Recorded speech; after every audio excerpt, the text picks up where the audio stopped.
C'est un soir d'été. La voûte noire et claire scintille d'étoiles. Vous êtes allongé dans l'herbe pour regarder le ciel. Et vous vous sentez si infime, si petit au cœur de l'univers. L'envol des fusées vers Mars, l'exploration ultra sophistiquée des galaxies n'y change pas grand-chose. La question monte en vous. Qui a bien pu me placer ici, moi, fragile humain à la merci des aléas du temps et de l'histoire? Et votre interrogation rejoint celle de milliards d'êtres humains. Qu'est-ce que je fais là? Qui m'a mis là? Et puis vous vous entendez répondre « le hasard » ou alors Dieu. Mais quel Dieu? La question si ancienne hante la civilisation. Tentant d'y répondre, les hommes n'ont pas cessé de donner un nom à l'inimaginable en créant des panthéons à n'en plus finir. Zeus, qui fait la pluie et le beau temps, Arès, le guerrier, Osiris, le juge des âmes, on trouve aussi des vaches sacrées, des veaux d'or, sans oublier le grand horloger des philosophes. Quelle que soit l'étiquette qu'on lui accole, généralement, face à Dieu, ça ne rigole pas. Puissance, domination, jugement, châtiment, l'homme n'a qu'à bien se tenir, il ne veut pas se prendre le ciel sur la tête. Alors il se soumet en multipliant les offrandes, les sacrifices pour calmer les ardeurs du Tout-Puissant. Tout ça c'est du passé, me direz-vous, des histoires de vieilles lunes. Dieu est mort, on n'en parle plus. En est-on si sûr? Et vous, s'il vous arrive d'y penser, comment le voyez-vous, Dieu?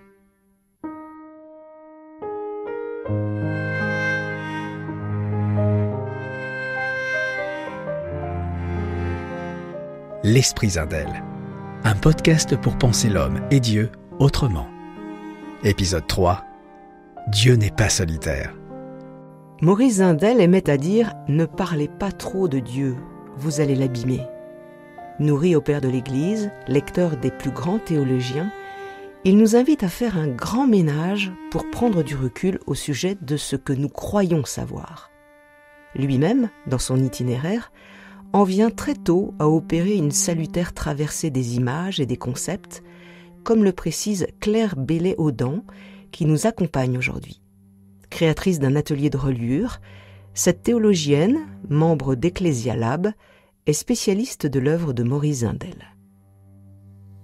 Ça arrive très tôt parce que lui va découvrir que Dieu est vivant.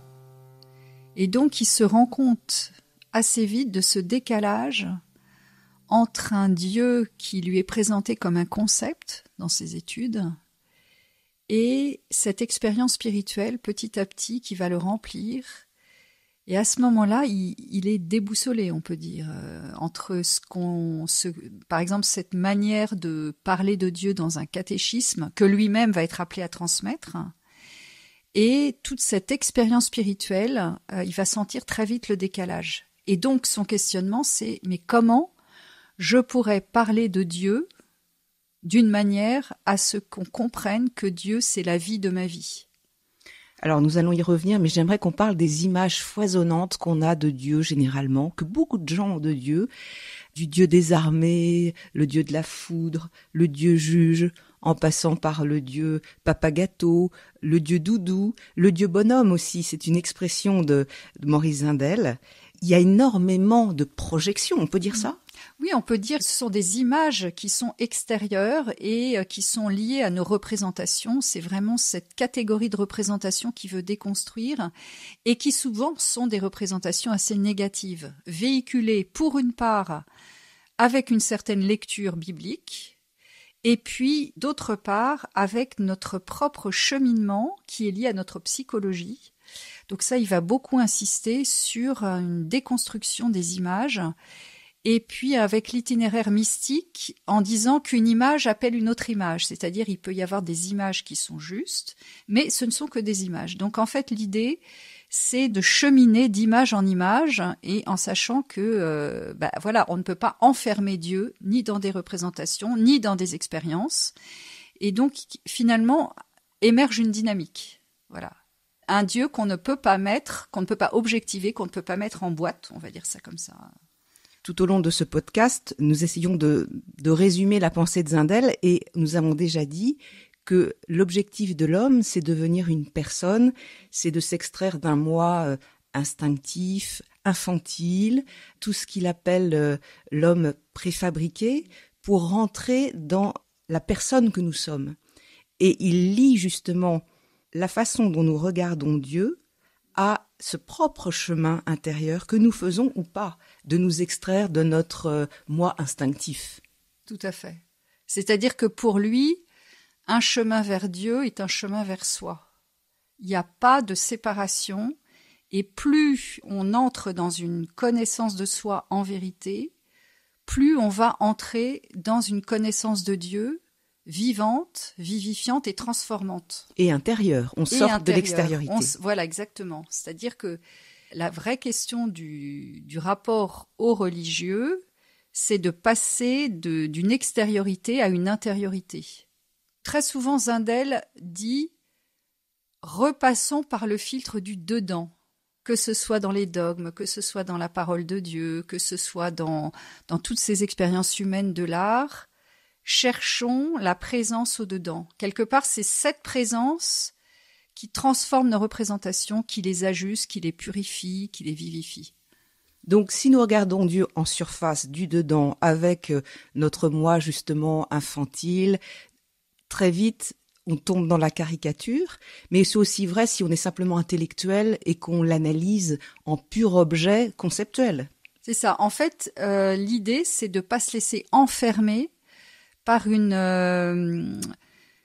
réduction d'une image de Dieu qui serait finalement réduite à notre pensée, à ce que nous en concevons. Et donc, petit à petit, de laisser circuler, en fait, notre expérience spirituelle et notre intelligence. Zindel avait vraiment c'est un penseur, c'est un scientifique aussi, donc on ne peut pas dire qu'il faut mettre la raison et l'intelligence de côté. Mais simplement, il ne faut pas réduire notre recherche à ces concepts, à ce travail de rationalité. Toujours revenir à ce qu'il appelle une connaissance qui devienne une naissance. C'est-à-dire une intériorité. Une présence. D'ailleurs, il parle souvent de ces scientifiques qui découvrent tout d'un coup ce qu'il appelle une lumière qui fait passer de la vérité brique à une vérité personne, à une vérité intérieure.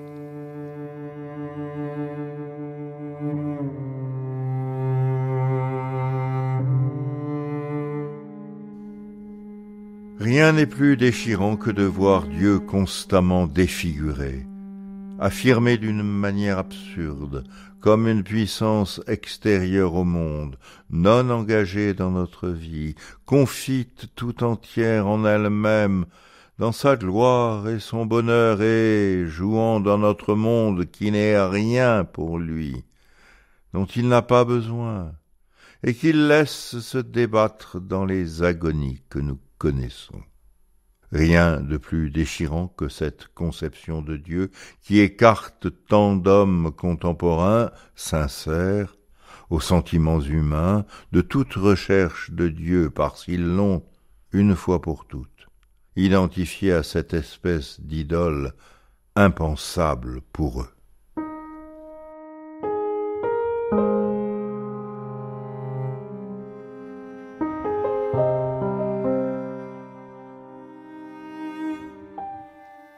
Claire Bellet-Audan, tant qu'un être humain ne s'est pas libéré de ce qu'on pourrait dire son moi reptilien, qui est animé par une peur, donc qui veut avoir, qui veut convoiter, qui est guidé par ses instincts finalement, tant qu'on n'est pas sorti de là, Dieu nous vient par l'extérieur.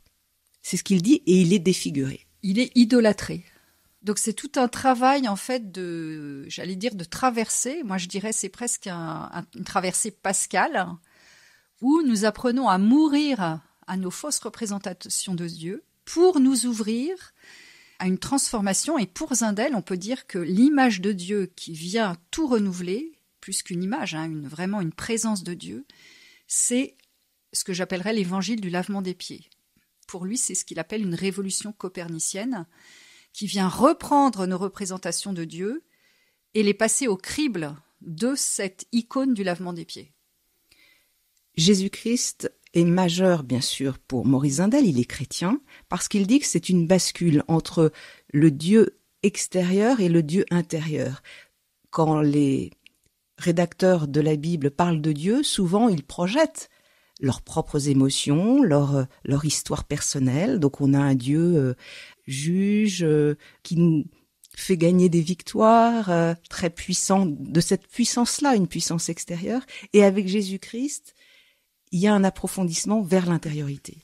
Et c'est ça. Et avec Jésus-Christ, on peut dire que toutes ces images que nous avons d'un Dieu tout-puissant, qui ne nous laisserait pas libres, des images qui défigurent aussi notre accession à notre humanité, eh bien, avec l'Évangile, Zindel arrive à transformer le langage peut-être classique aussi, ou qui souvent ne nous pose plus de questions, mais dire, mais regardez, Dieu se donne dans sa fragilité, dans sa pauvreté, et il va à ce moment-là déployer un certain nombre d'images, on peut dire qu'il nous propose d'autres images, Dieu pauvre, Dieu fragile, qui sont aussi à recevoir en lien avec cette transformation spirituelle de l'intérieur. Un Dieu qui ne s'impose pas, qui se donne et qui se propose à notre liberté. Et là, petit à petit, on va avoir une transformation des images.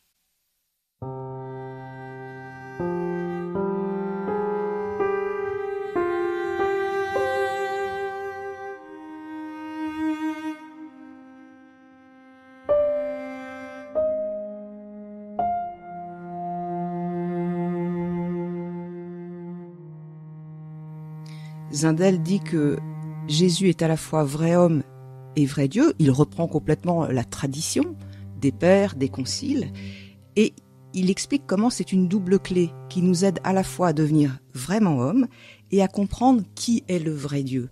C'est unique dans l'histoire de l'humanité. Tout à fait. Et donc, pour découvrir le vrai Dieu, il faut se mettre vraiment à l'écoute de la parole, et dans cette parole, Zindel, il a vraiment ce qu'il appelle une révélation, c'est la pauvreté de Dieu, la pauvreté en Dieu, dans son mystère trinitaire. Et cette pauvreté se cristallise dans l'humanité désappropriée du Christ. Et c'est ça qui est assez incroyable chez Zindel, c'est qu'à ce moment-là, dans les représentations, pour lui émerge ce qu'on pourrait appeler un paradigme, cette désappropriation pauvreté qui vient éclairer tout le mystère chrétien. On peut dire que c'est l'intuition majeure de Zindel. Le mot désappropriation est central dans l'œuvre de Maurice Zindel. La désappropriation mise en acte par Jésus, l'homme Jésus, qui file tout au long de l'Évangile. Et donc, en le regardant, on regarde, comme il dit lui-même, on regarde le Père. Et on regarde Dieu à l'œuvre, par ses actes, par sa vie, qui a été somme toute assez courte. Là, il y a une révélation, c'est crucial. Il y a une révélation, moi, qui me semble absolument extraordinaire, c'est ce décentrement. Quand on regarde l'Évangile, l'humanité de Jésus, nous voyons vraiment cette pauvreté intérieure, cette désappropriation, et on peut dire qu'à ce moment-là, le mystère de la Trinité va pouvoir émerger. Donc il faut dire qu'à l'époque, cette révélation de la Trinité, on l'avait un peu oubliée. Et donc pour lui, là, il a aussi une intuition. Dieu n'est pas solitaire, Dieu est Trinité. Donc ça, c'est vraiment très important. Claire Bellet-Audan, revenons sur ce mot de Trinité. Il est là depuis le début du christianisme. Il est dans les bagages de l'Église. Mais Zindel va l'expliquer. Qu'est-ce qu'il dit sur la Trinité ? Justement, ce qui est très intéressant de voir, c'est qu'il comprend que c'est le mystère principal, en ce sens qu'il n'y a pas d'égoïsme en Dieu. Donc, il va reprendre d'ailleurs un certain nombre de textes des pères. L'amour tend vers un autre. L'amour tend vers un autre. Et donc, si nous sommes à l'image de ce Dieu trinitaire, qui est relation, eh bien nous-mêmes, nous sommes appelés à entrer dans cet élan. Et cet élan, il dit qu'il y a cet élan de pauvreté intérieure en Dieu qui se répercute dans l'humanité du Christ Et nous-mêmes, nous entrons dans cet élan. Donc, quelque part aussi, toute l'Église doit entrer dans ce mouvement de désappropriation. Et donc, c'est assez incroyable parce que le concept de relation est remis en valeur. Et à l'époque, c'était assez novateur. Maurice Zindel aimait à citer Gaston Bachelard, le philosophe, qui dit « Au commencement est la relation ». Donc, il nous dit que Dieu est relation, c'est-à-dire qu'il est Dieu unique, mais avec une circulation en lui-même de 3 personnes, le Père, le Fils, l'Esprit, et où la règle de vie, c'est on ne se regarde pas, mais on donne tout ce qu'on est. C'est ça, c'est l'anti-narcisse, et souvent ici cette expression comme un oiseau qui ne serait que vol. Toujours cet élan vers l'autre, cette désappropriation, cette circulation d'amour. Il a vraiment parlé de cet altruisme en Dieu, qui nous donne tout un chemin pour nous-mêmes. Comment nous pouvons aussi entrer dans cette dynamique de désappropriation de nous-mêmes, de laisser la circulation d'amour vers les autres. Ça, c'est assez dynamique parce que ce concept de relation continue de travailler l'histoire de l'Église et continue de travailler la pensée chrétienne. Et nous la trouvons, par exemple, dans l'encyclique Laudato Si. Le pape François va vraiment mettre en valeur cette question de Dieu comme relation.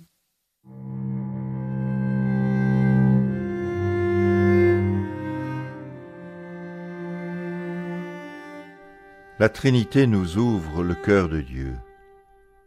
La Trinité nous apprend que Dieu n'est pas solitaire, que Dieu n'est pas quelqu'un qui se regarde, qui s'admire, qui se célèbre, qui s'encense et s'aime, parce que, en lui, toute la vie jaillit comme une communication qui va du Père au Fils, du Fils au Père dans l'unité du Saint-Esprit. La Trinité nous apprend qu'il y a en Dieu l'autre, qu'en lui, je est un autre, qu'en lui, la vie, c'est tu et moi. Le Père le disant au Fils, le Fils au Père, et le Père et le Fils au Saint-Esprit, et le Saint-Esprit au Fils et au Père. En Dieu, il n'y a pas un moi unique, un moi solitaire, un moi rivé à lui-même, mais 3 foyers de lumière, 3 foyers d'amour, 3 foyers de communication où toute la vie divine constamment se renouvelle dans un don inépuisable. Le Père ne se regarde pas. Il n'est qu'un regard vers le Fils. Le Fils ne se regarde pas. Il n'est qu'un regard vers le Père. Et le Fils et le Père ne s'idolâtrent pas. Ils ne sont qu'un élan vers le Saint-Esprit qui respire le Père et le Fils. La vie divine est ainsi en état de pauvreté.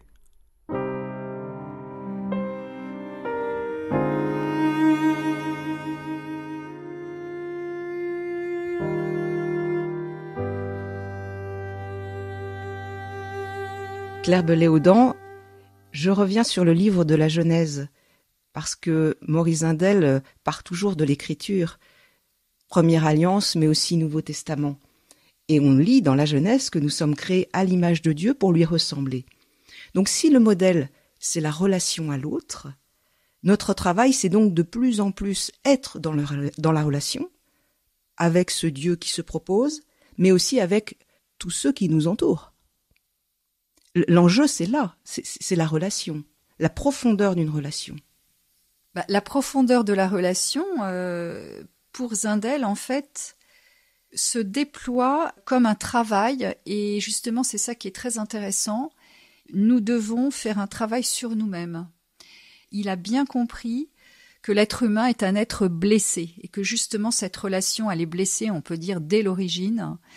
Et pour lui, tout ce travail de relation, c'est justement une purification de notre égocentrisme et de notre désir de possession, de possessivité, où nous petit à petit, nous sommes appelés justement à être de meilleurs êtres en relation, et pour ce faire, il faut entrer dans un travail psychologique.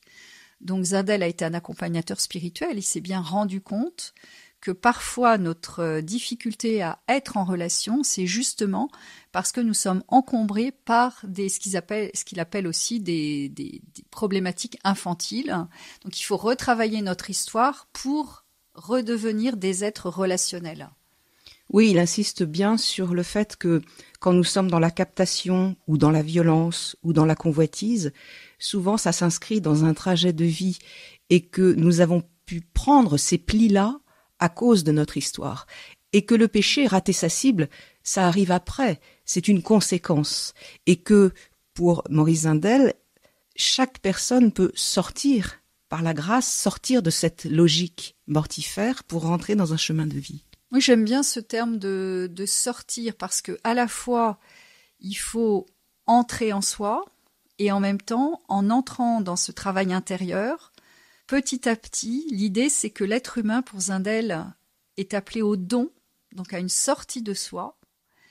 Et c'est en se donnant qu'il devient vraiment en plénitude un être de relation. Et c'est très intéressant parce qu'il y a vraiment cette articulation entre je rentre à l'intérieur de moi et quelque part, en étant vraiment dans ce travail intérieur, je découvre que je suis un être fait pour ce qu'il appelle l'extase, c'est-à-dire à vraiment s'ouvrir, une ouverture universelle. Une sortie de soi. Une sortie de soi, et là on retrouve vraiment cet enracinement dans la pensée augustinienne. Hein. Donc ça c'est important aussi, puisque en fait on retrouve souvent des citations de saint Augustin dans la pensée de Zindel.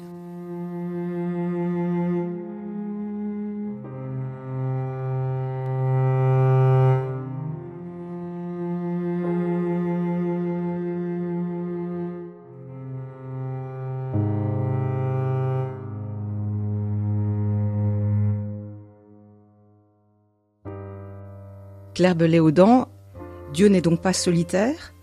En lui, il y a du don qui rejaillit sur l'être humain qui lui-même est appelé à se donner. D'où la phrase qui perd sa vie la trouve dans l'Évangile. Donc plus je donne ma vie, plus je la trouve. Et donner, nous le savons tous, sortir de notre repli qui est comme un pli qui a été fait depuis de longues années, c'est quand même un travail, c'est un accouchement, ça demande un certain combat, et Maurice Zindel en parle, c'est un travail. C'est un travail, et on peut dire c'est déplier, voilà.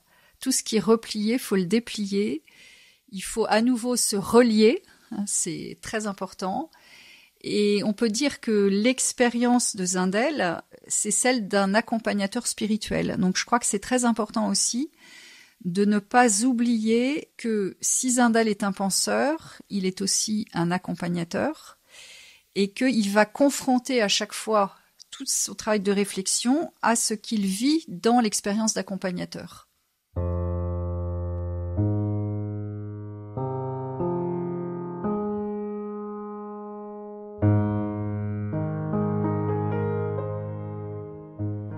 Merci à Claire Bellet-Audan. Lecture Pascal Rioux.